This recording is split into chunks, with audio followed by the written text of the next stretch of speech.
Welcome to Henry KNG TV.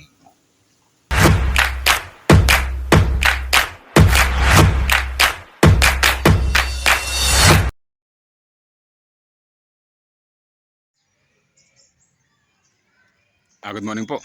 Ayan po, ngayon po Biyernes ng maga.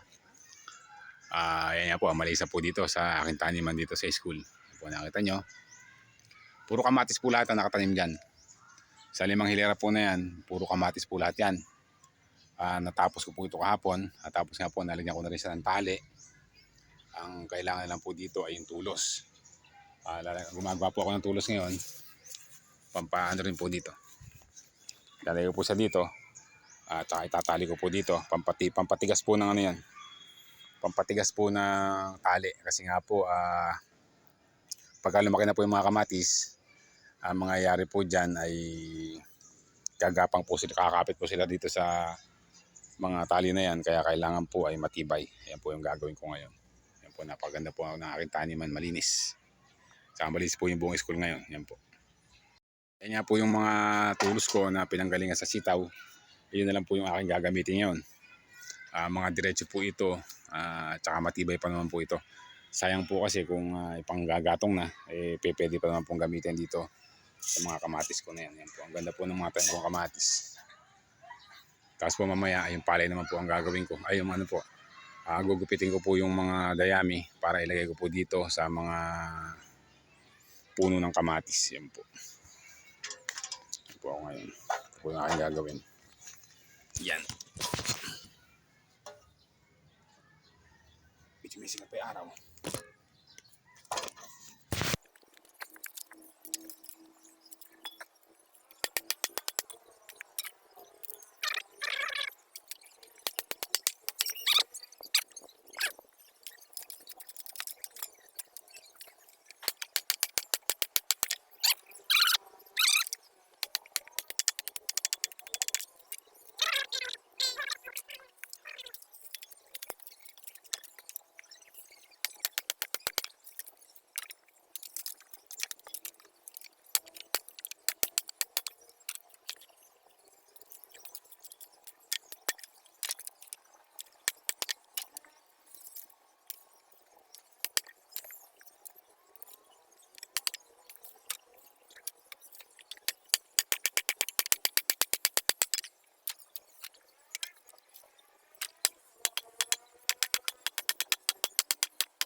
Ayan po, natapos ko na.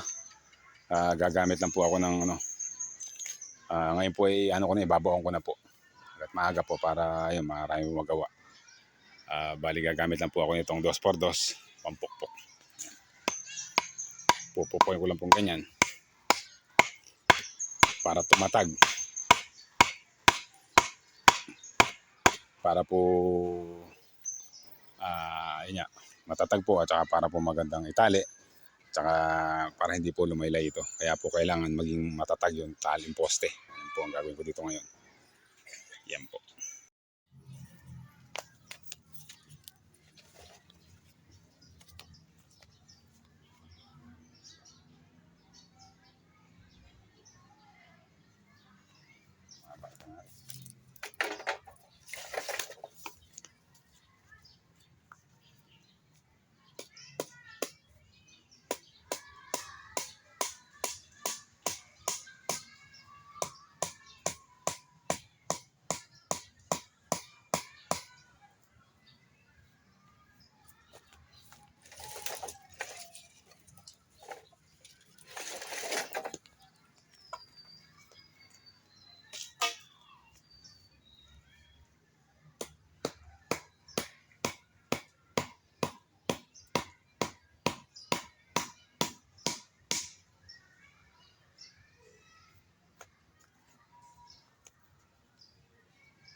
Ayan po, natapos na po ako magpukpok na magbawa ng isang hilera. Ayan po.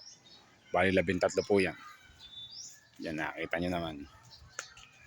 Yan po yung mga kamatis ng tayo, masasaya na po sila. Kasi nga po, dapat po dito, pag ganitong maliit na kamatis, dapat po talaga laging basahin lupa para po hindi sila malanta. Kaya po mamaya, yan, didirihin ko po uli sila para po tuloy-tuloy po yung paglaki. Para hindi na po sila malanta. Tapos nga po mamaya, tatanggalin ko na po yung palay na yan kasi nga po, ala na pong pupuntahan. Dahil nga po kasi wala namang ulan, kaya ayun, masigurado lang po yan mamamatay lang din po yung palay na yan. Ayan po.